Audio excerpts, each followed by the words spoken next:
What happens when a simple farmer outsmarts a powerful king? Can wisdom defeat arrogance? This is the story of the simple farmer who taught the king a lesson. Once upon a time, in a prosperous kingdom, there was a wise but arrogant king.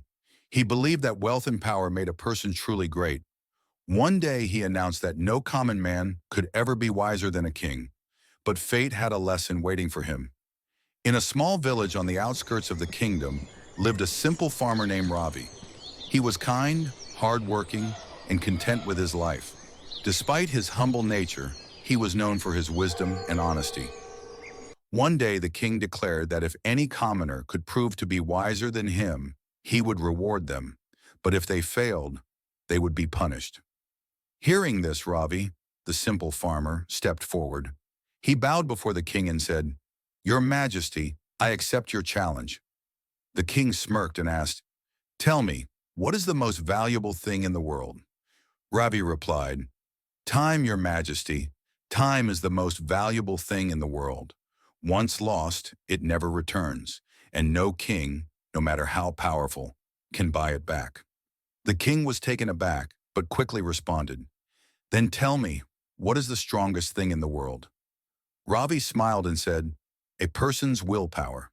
Even the strongest walls can be broken, the biggest armies can fall, but a determined heart can overcome anything." The courtiers whispered among themselves. The king, now slightly nervous, asked, "One last question. What is the biggest mistake a ruler can make?"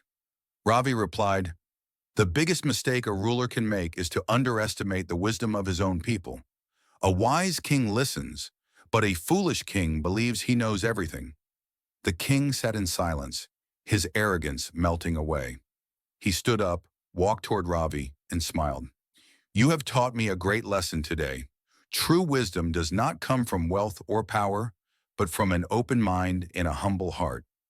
The king honored Ravi with gold and land, but more importantly, he learned to respect wisdom in all forms. From that day on, he became a just and humble ruler, listening to his people with an open heart. Ravi returned to his village, unchanged by his rewards, living a simple and honest life. His wisdom had not only changed the king, but had also taught everyone that humility and knowledge are the true treasures of life. And so, dear friends, the moral of the story is, wisdom is not measured by status or power, but by knowledge, humility, and a willingness to learn.